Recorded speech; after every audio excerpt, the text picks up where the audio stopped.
Olá, meninas e meninos! Sejam muito bem-vindos a este canal. Eu sou o Silvio, você está no Linguística Descomplicada. O objetivo deste canal é ser como um material complementar para os estudantes de letras ou para pessoas que se interessam pela linguagem. Nós estamos falando sobre a teoria do signo linguístico em Saussure. Eu peço que você se inscreva no canal, acione as notificações para que você seja avisado todas as vezes que um vídeo novo for colocado no ar. Eu vou passar agora a colocar vídeos 2 vezes por semana.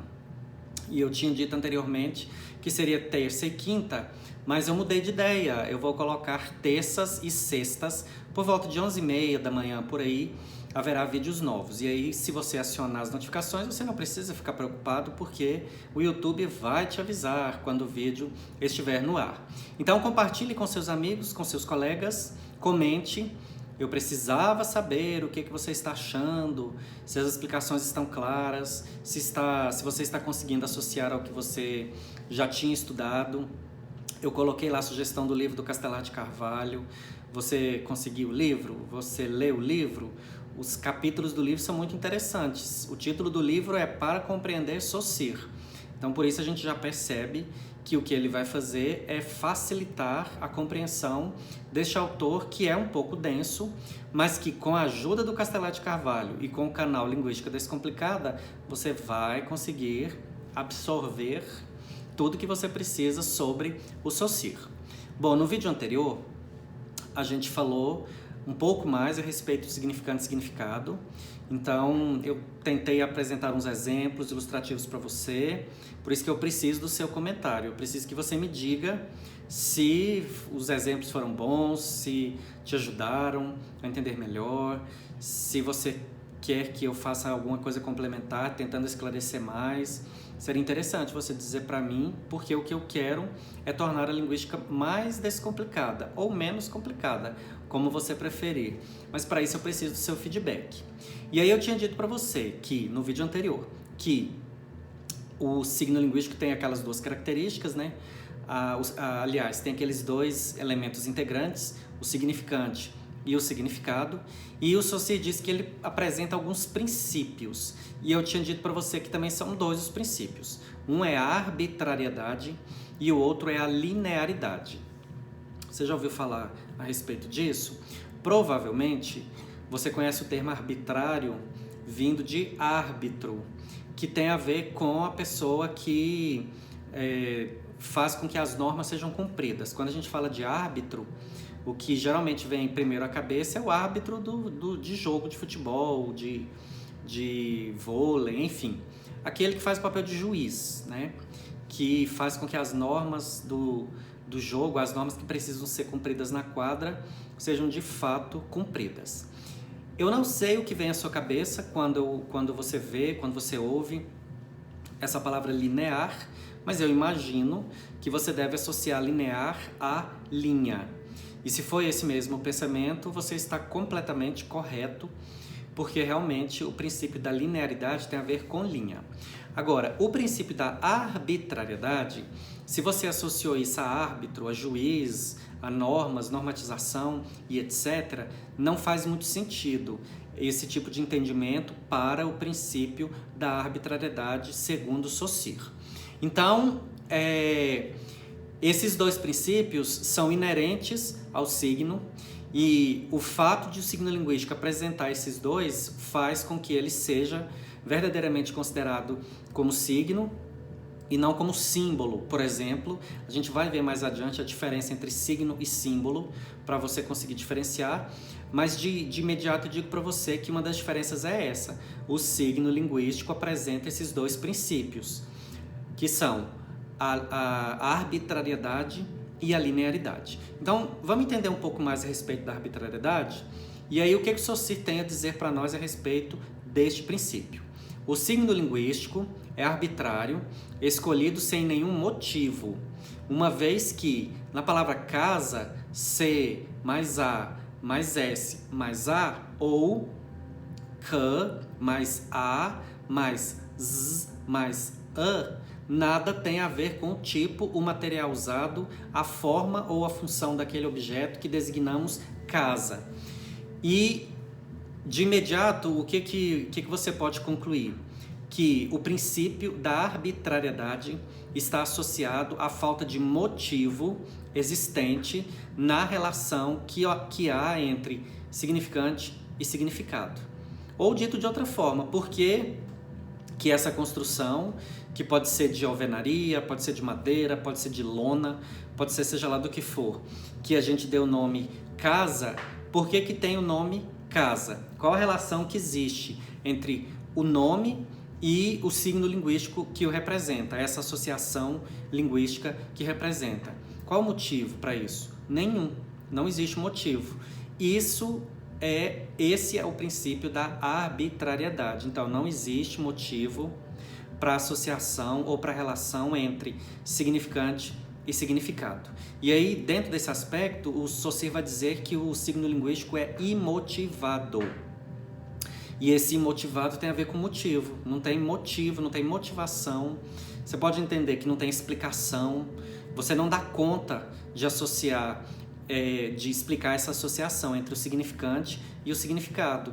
De que forma a gente associa essa ocorrência linguística àquilo que ela representa? A gente não consegue fazer isso. Lembra quando eu falei lá atrás a respeito do diálogo dos filósofos, o livro chamado Crátilo?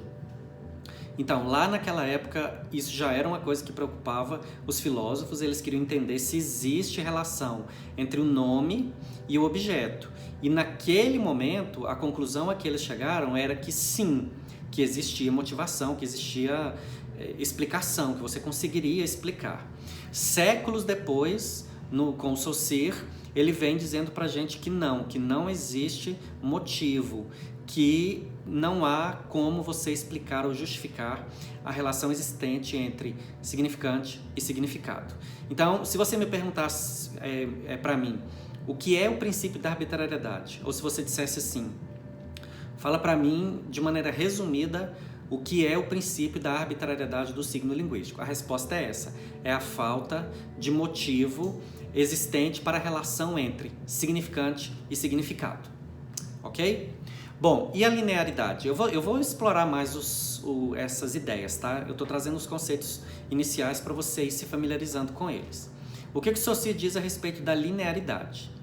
Que eu tinha dito para você que se você tiver pensado sobre a linearidade, se tiver vindo à sua mente a palavra linha ou a palavra linear, o seu raciocínio está muito correto. Linearidade é o caráter auditivo do significante. Então, a linearidade é um princípio do signo linguístico, mas ela se aplica ao significante. Ela não se aplica de maneira direta ao significado, tá? Ele representa, o princípio da linearidade, representa uma extensão, e essa extensão é mensurável numa só dimensão, mensurável. E é uma linha. Um som tem que vir depois do outro e uma palavra depois da outra. Eu já tinha comentado com você que o Saussure diz que a língua é um sistema. Isso significa que existe um conjunto de elementos que trabalham entre si, independente da nossa vontade, para fazer com que esse próprio sistema funcione de uma maneira muito harmônica. E que esses elementos que constituem o sistema, eles são de várias ordens. Então você tem elementos fonético-fonológicos, elementos morfológicos, elementos sintáticos, elementos semânticos, e eles trabalham todos dentro dessa harmonização que é dada pela própria língua, pelo próprio sistema, independente da nossa vontade. Então, quando diz assim, que o princípio da linearidade tem a ver com o fato de um som vir após o outro, você vai entender essa explicação da linearidade associando isso à primeira forma de organização do sistema, que é a fonético-fonológica. Depois tem a morfológica, depois tem a sintática, depois tem a semântica, mas em qualquer um desses níveis sempre haverá esse princípio da linearidade aplicada ao significante. Então, eu vou explorar um pouquinho melhor agora com você os dois princípios, tá? Vou começar pelo princípio da arbitrariedade. Então, mais uma vez, sobre a arbitrariedade. Não existe relação entre significante e significado. Ou não existe motivo para a relação existente entre significante ou significado. Aí, de novo, de uma maneira mais concreta, para ficar mais fácil para você entender, eu tenho a palavra casa e eu tenho essa organização linguística formada pelos sons que constituem a palavra, do ponto de vista fonético fonológico, ou pelas letras que constituem a palavra ortograficamente, são os elementos linguísticos. E a relação existente entre esses elementos linguísticos e o objeto associado a eles é arbitrária, ou seja, não tem motivo, você não consegue explicar de onde vem isso e é uma coisa totalmente convencional. Então, é uma convenção. E isso, então, é ser arbitrário, é você não conseguir explicar, porque não tem explicação, a relação existente entre o significante e o significado. E aí, eu pergunto para você, qual o motivo de um certo nome ser atribuído a algo? Você já parou para pensar nisso? Você já parou para pensar por que as coisas têm os nomes que têm? Você podia comentar para mim, para eu saber o que você pensa sobre isso, o que já passou pela sua cabeça em relação a isso. Qual o motivo de um certo nome ser atribuído a algo? Então, olha só, se a arbitrariedade é a falta de relação ou a falta de motivo que existe nessa associação entre significante e significado, eu faço uma outra pergunta para você. Qual é o maior exemplo de arbitrariedade que existe? Você conseguiria responder isso para mim? Qual é o maior exemplo de arbitrariedade que existe? E aí, por que eu estou fazendo essa pergunta? Porque a arbitrariedade é a falta de motivo na relação existente entre significante e significado. Então, qual é o maior exemplo de arbitrariedade que existe? O seu nome. O seu nome é totalmente arbitrário, mas não é dentro do princípio do signo linguístico do Saussure, ele não é arbitrário porque não foi você que escolheu. Não é arbitrário necessariamente nesse sentido, tá? Ele é arbitrário porque não existe explicação para conexão entre o significante e o significado. Aí você pode até contar algumas histórias e eu poderia até te perguntar assim, por que você tem o nome que tem? Em geral, cada um de nós tem uma história associada ao nome. Você sabe qual que é a história associada ao seu nome? Por que você tem o nome que você tem? Eu conto para você a associação, a explicação para o nome que eu tenho. O meu nome é Silvio por causa do Silvio Santos. E você sabe que o nome dele não é Silvio, é Cenoura Bravanel. Mas quando eu nasci, ele estava nos princípios do aparecimento. Então, ele trabalhava na TV Tupi, que não existe mais, e já existia a história de que ele era um camelô que começou vendendo coisas nas ruas. Foi aí que veio aquela história do baú da felicidade, do carnê do baú e etc. E ele já estava começando então a ter progresso. E aí a minha mãe quis colocar este nome em mim, porque o raciocínio dela foi assim, eu vou colocar o nome do Silvio Santos, porque de repente o meu filho, no caso eu, tem a mesma sorte que ele, consegue então progresso, consegue galgar progresso da mesma forma que o Silvio Santos está começando a galgar, né? Então essa é a história do meu nome. E qual que é a história do seu nome? Por que você tem o nome que você tem? E você consegue explicar qual é a relação que existe entre você e o seu nome? Aí você pode falar assim, por exemplo, que nem eu acabei de falar da minha, né? Ah, é o nome do meu avô. Ah, é o nome de um jogador de futebol. Ah, é o nome da minha avó. Ah, é o nome de uma conhecida da minha mãe que salvou ela de um perigo e aí para homenagear ela pôs esse nome. Não é isso que explicaria a relação existente entre você e o seu nome, tá? Isso aí é uma história por trás do seu nome, mas isso não explica. Eu já tinha falado assim meio por alto para você a respeito dessa questão do nome. Eu tinha dito para você assim, que só faria sentido, no caso do nome próprio, se todas as pessoas, por exemplo, que têm o nome Silvio, tivessem as mesmas características e essas características justificassem o nome. Aí eu conseguiria explicar. Então, eu conheço... Silvio não é um nome muito comum, não sei quantos Silvios você conhece muitos Silvios? Escreve aí pra mim nos comentários para eu saber. De repente o seu nome é Silvio e eu vou conhecer um xará. Para você ter ideia, eu sou professor na universidade faz 24 anos. Eu nunca tive um aluno com o meu nome. Já tive Silvia, só uma, mas Silvio nunca. Então não é um nome muito comum, não é um nome popular. E eu conheço uns 3 ou 4 só. Para que houvesse uma explicação plausível para a relação entre o significante Silvio e o significado esta pessoa ou outras pessoas, todos nós teríamos que ter as mesmas características. Aí você vai dizer assim, então eu consigo explicar, por exemplo, por que caixa chama caixa. Porque todos os objetos que ganham o nome caixa têm as mesmas características. Tá, mas por que o objeto caixa tem como representante o signo linguístico caixa? As letras ou essa organização sonora? Por quê? Aí você já não consegue explicar mais. Então, no caso do nome próprio, você teria que conseguir explicar essa relação, você teria que ter um motivo para dizer, e todas as pessoas que têm esse nome, a minha irmã, o nome dela é Simone.